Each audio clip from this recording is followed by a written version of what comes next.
Pembelajaran kelima, Pendidikan Agama Islam dan Budi Pekerti, kelas 5 dengan tema hari ini yaitu masih dengan tema meneladani kisah para nabi dengan materi kisah Nabi Muhammad SAW yang diutus menjadi Rasul. Ini menjadi materi yang terakhir dalam pembelajaran yang kelima.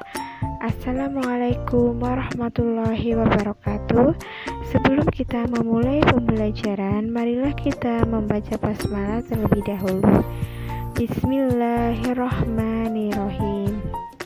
Dan tujuan pembelajaran hari ini yaitu mengetahui kisah Nabi Muhammad SAW dan meneladani sifatnya. Dan kemarin kita sudah mengulas tentang kisah Nabi Daud, Nabi Sulaiman, Nabi Ilyas, dan Ilyasa. Lalu yang kedua menceritakan kisah keteladanan dari Nabi Muhammad SAW. Dan kita sudah mempelajari kisah keteladanan Nabi Daud, Nabi Sulaiman, Nabi Ilyas, dan Nabi Ilyasa alaihi salam. Lalu memasuki peta konsep.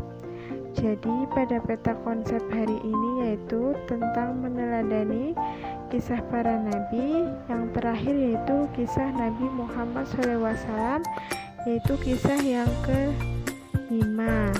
Lanjut, kita memasuki materi kisah Nabi Muhammad SAW. Jadi kita ulas bagaimana masa kelahiran dari Nabi Muhammad. Jadi Nabi Muhammad lahir di kota Mekah pada hari Senin tanggal 12 Rabiul Awal di tahun Gajah atau bertepatan dengan tanggal 20 April 571 Masehi. Dan ayah Nabi Muhammad yaitu Abdullah bin Abdul Muthalib dan ibunya Aminah Az-Zuhriyah. Dan pada saat itu Nabi Muhammad lahir sudah dalam keadaan yatim.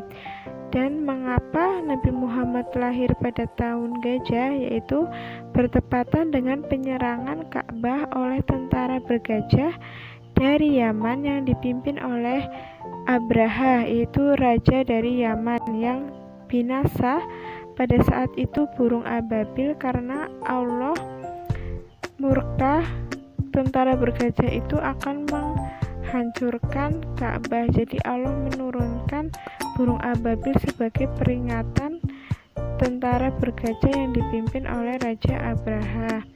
Lalu bagaimana Nabi Muhammad SAW terpilih atau diutus oleh Allah SWT untuk menjadi pada saat itu Rasul.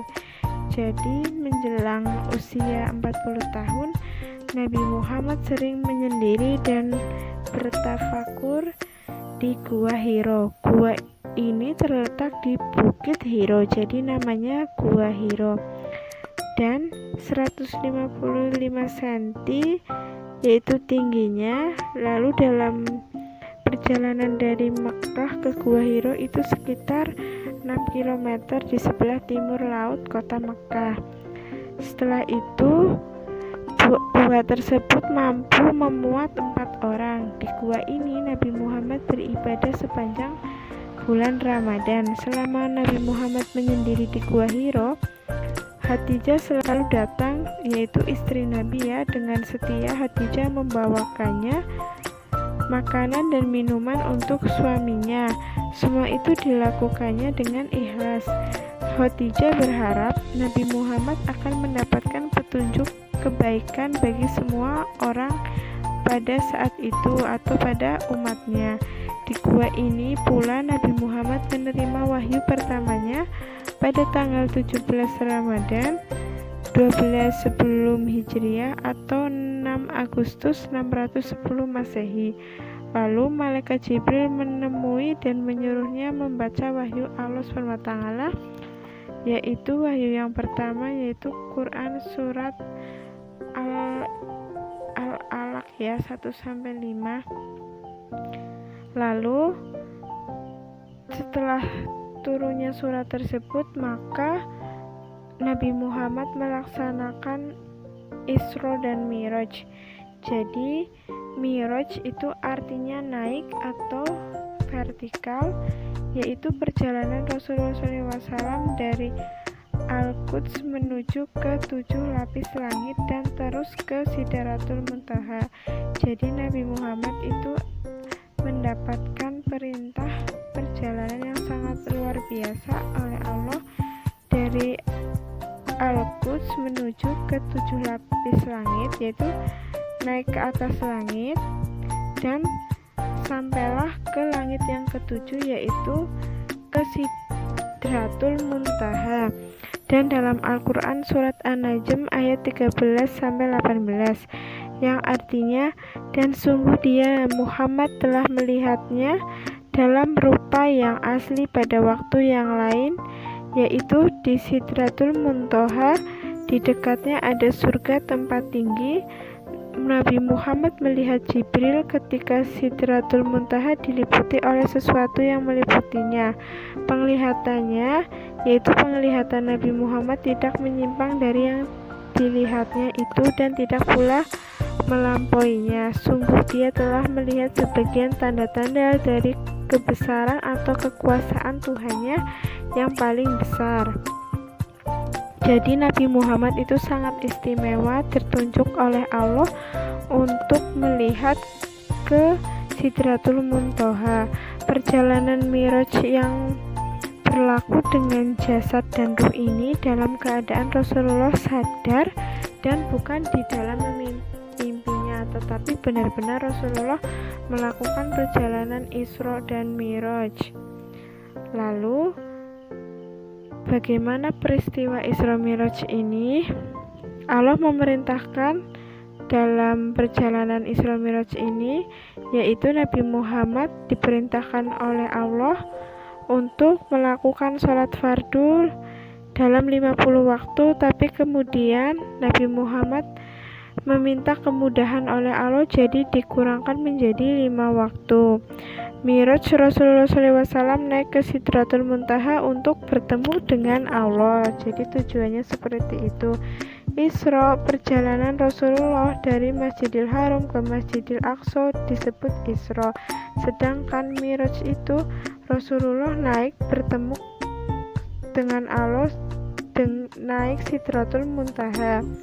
Lalu berlaku pada 27 Rajab, terjadi dari selepas tengah malam, jadi di tengah malam atau sekitar pukul 12 hingga sebelum subuh.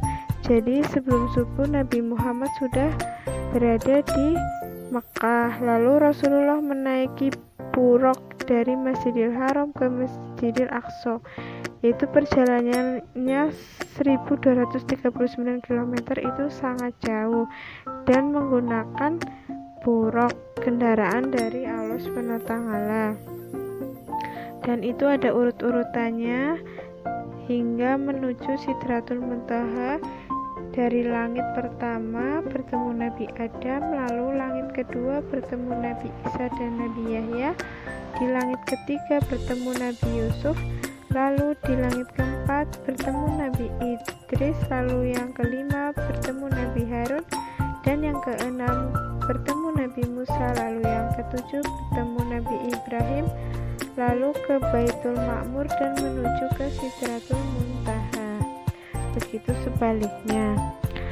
Lalu firman-Nya yaitu tadi yang pertama surat Al-Alaq 1-5, tetapi yang pertama turun yaitu ayat yang pertama ya. Iqra bismi rabbikal ladzi khalaq, itu ayat yang pertama turun. Lalu yang kedua khalaqal insana min 'alaq. Lalu yang ketiga Iqra wa rabbukal akram. Lalu dan yang keempat alladzi 'allama bil qalam. Lalu yang terakhir atau yang kelima 'allamal insana ma lam ya'lam. Dan kalian bisa membaca sendiri artinya. Dakwah Nabi Muhammad SAW. Jadi selama Nabi Muhammad berdakwah, setelah bepergian Isra Mi'raj tersebut, Nabi Muhammad biasa disebut Rasulullah ini dan Abu Bakar pernah bersembunyi di Gua Sur dari kejaran musuh. Untungnya Allah SWT melindungi mereka di dalam gua itu. Lalu seekor laba-laba kecil menjahit jaringnya menutupi mulut gua sur, dan 2 ekor merpati membuat sarang dan mengerami telurnya di mulut guanya. Ketika orang-orang itu sampai di Gua Sur, mereka bingung. Tidak mungkin Nabi Muhammad bersembunyi di dalam gua ini, seru mereka, sebab gua ini tertutup jaring laba-laba dan sarang burung merpati. Jika Nabi Muhammad bersembunyi di dalamnya, jaring dan sarang laba-laba tersebut pasti sudah rusak. Orang-orang itu pun pergi, tidak jadi masuk ke dalam Gua Sur. Jadi dakwah Nabi Muhammad itu sangat-sangat ada rintangan atau perjuangannya. Pertama, Nabi Muhammad berdakwah secara bersembunyi, lalu mulai terang-terangan ke keluarganya dulu, ke orang sekitar, baru dakwah ke masyarakat atau umat Mekah dan Madinah. Mungkin sekian dan terima kasih untuk pembelajaran hari ini. Bila ada tutur kata ibu yang tidak sesuai atau tidak berkenan dalam menyampaikan atau kurang pas, ibu mohon maaf ya sebesar-besarnya. Tetap menjaga kesehatan dan tetap fokus untuk belajar, dan materi meneladani kisah para nabi, yaitu kisah Nabi Muhammad SAW. Materi terakhir ini dapat disimak kembali di modul PAI pembelajaran kelima. Lalu untuk materi selanjutnya kita akan bertemu di semester atau pekan-pekan yang akan datang. Marilah kita akhiri dengan membaca hamdalah. Alhamdulillahirrabbilalamin. Wassalamualaikum warahmatullahi wabarakatuh.